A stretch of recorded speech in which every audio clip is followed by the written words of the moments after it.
What's happening, folks? Back with another reaction, back with some more Echo and the Bunnymen. We're returning to Porcupine, 1983. Thank you as always to Amber, as well as to everyone who commented on the cutter.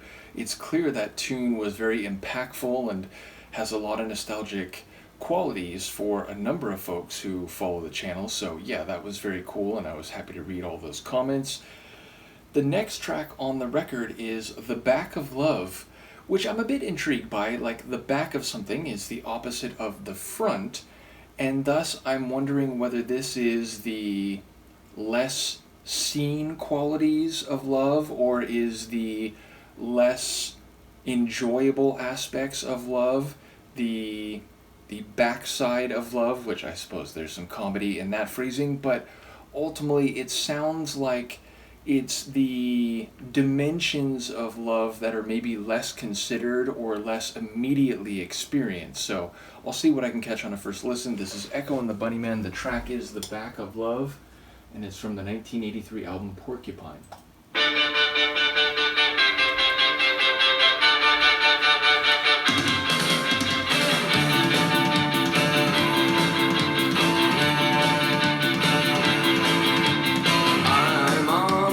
Chopping block, chopping up my stopping thoughts.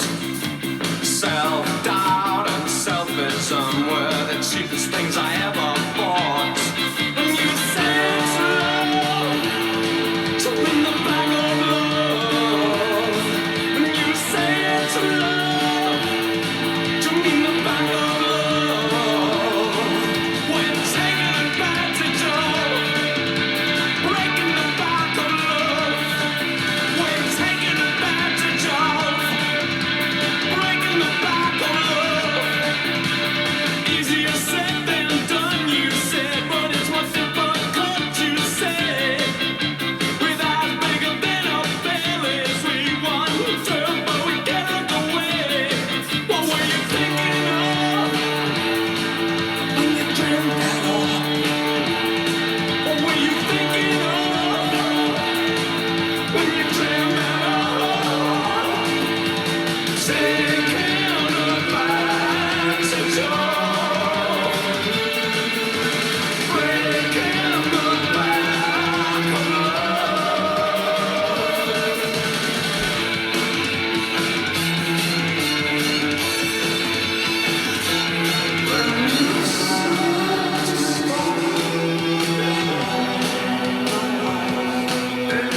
Track, and one that defies simple categorization. And again, I get it, sometimes labeling things is either unnecessary or you're forced to put things into a pigeonhole, but it is a way that we try to associate things we've heard with other bands, other songs, other styles, and to in some way process the nuances of a piece of music.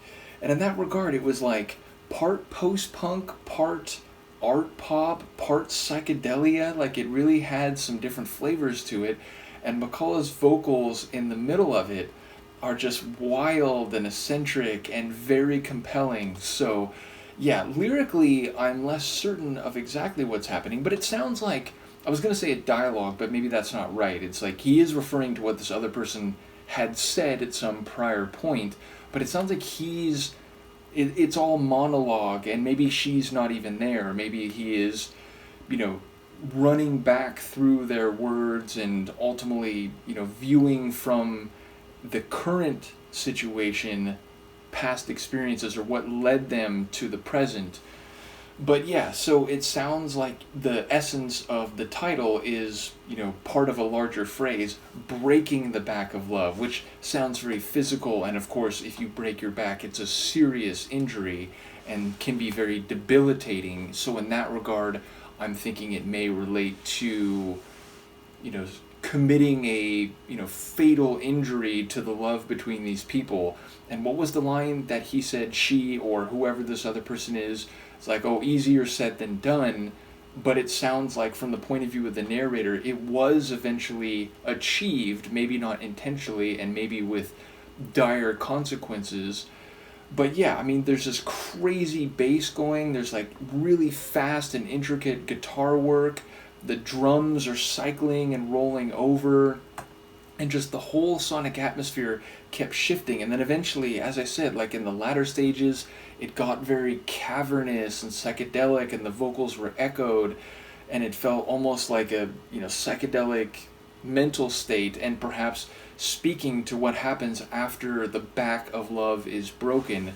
So yeah, there was a lot of post-punk energy to it, which, knowing what I have come to learn about their very earliest phase, that's not surprising, but there's more than just that going on here. So a really interesting tune. Curious to hear what people have to say about it. Let me know, and I will see you for the next one. Peace.